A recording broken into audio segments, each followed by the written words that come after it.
Welcome back to Force Education. This is Ed. Today we're going to be talking about Camber Energy, going the ticker CEI.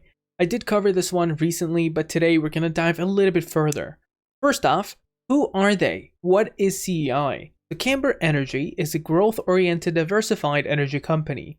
Through its majority-owned subsidiary, Viking Energy Group, or subsidiaries of Viking, Camber provides custom energy and power solutions to commercial and industrial clients in North America and owns interests in oil and natural gas assets in the US.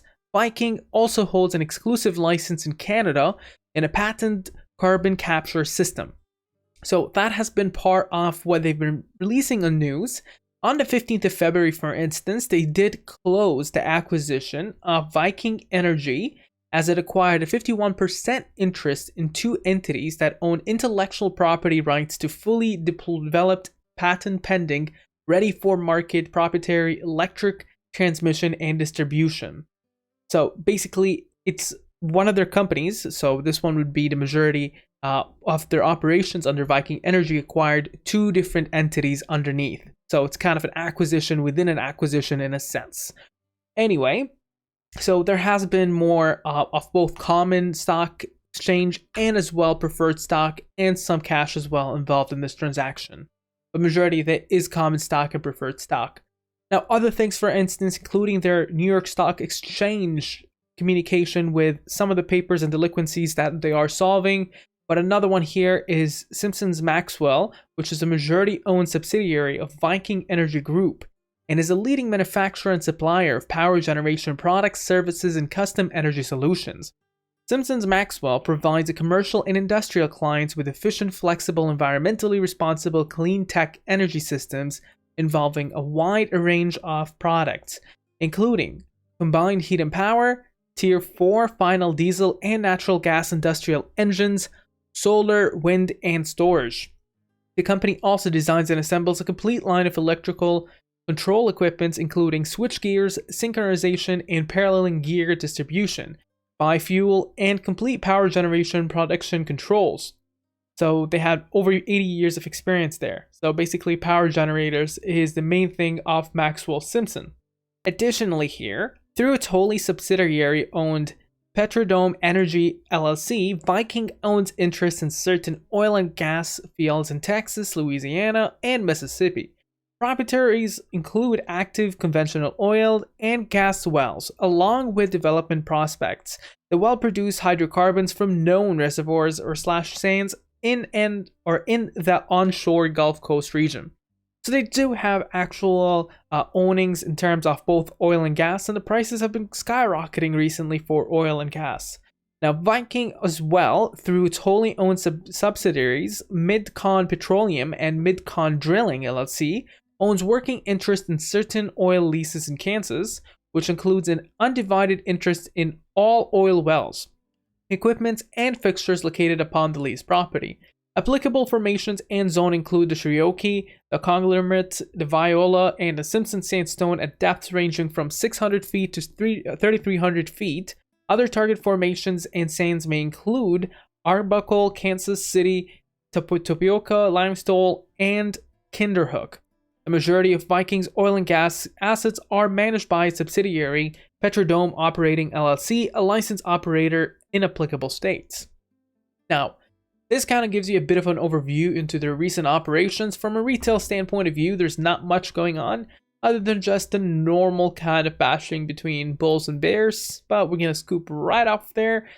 CEI as well fundamentally still has some room to grow, but we don't have the full year results, so TTM is not currently updated, and that is the only information really we have, fundamentally speaking, that relates to valuation and profitability. SEC filings, we don't have anything as well that we didn't talk about. I think the last SEC filing really pertained towards what you've seen with the news that we talked about last video on the 15th of February. That was towards a different acquisition of two entities under the Viking subsidiary. Now, institutional buyers, we don't have much of an update from the big scoop, but Renaissance Technology last time declared a 10% or 9%, my bad, interest on the 11th of February. Now, other institutional buyers appear to be a bit mixed. Majority of them are actually adding shares, as you get to see here. And there are a few exceptions where there are basically disposing shares, but the majority has been adding shares, at least starting off with March and the second half of February. Insiders, there's nothing going on really from here, but before moving on towards technical analysis, if you'd like to see more contents like this, make sure you click the subscribe button and leave notification buttons on for this channel, and don't forget to drop a like if you actually enjoyed this video so far. Let's move on towards technical analysis. Now, from a technical analysis perspective, CEI is in a very dangerous spot because you get to see the moving averages are almost all converging except the 200 SMA. It did try to break the 200 SMA around 93 cents, and that was back on the 24th of Feb, but got rejected and currently hugging right above the 30 EMA, sitting at 64 cents as a massive support. Now, the 50 SMA is right above it at 69 cents, and it seems to have a problem with it. But anyway, it seems to be like a bullish flag overall. You're able to see that drop down, and I'll show you a little bit of formation. It is a bullish formation. I'll show it to you plotted in a second. But other things, for instance, momentum is still positive, MACD positive, but decreasing with a chance of negative reversal sometime next week. 20% R, which is very similar to the RSI or relative strength index, sits somewhere around neutral. Now, the stochastic fast and stochastic slow on an hourly rate shows that there could easily be another leg up for this one. As you get to see, it's basically all climbing upwards. Now, the moving average bands are between 63 cents and 52 cents. The Bollinger bands between 72 and 43 cents. Now, from a Fibonacci retracements perspective, sitting at 4.85 at the top and all the way down to the bottom at 0.33, the next significant resistance would be around 139, 205, 259, and 312 on the Fibonacci retracements. However, using a price line action, we're able to see a significant support at 64 cents, 51 cents, and then 45 down to 39. Resistances, there are a few. So, such as on the 69 cents, and then 77 cents, and then higher to the 92 cents, to the 108, to the 116, and then higher to around the 128, and then 137, going a little bit higher to around 152, 164, and then 182, higher to 119. You kind of get the point. Now, in terms of what I was talking about just recently, a little bit about the bullish flag. So what you're going to be looking at is something along the ways of a base somewhere around here. And then you have another trend line kind of giving it a flag. And you get to see that that is in fact the case, and it does look like a flag. So that would be very interesting.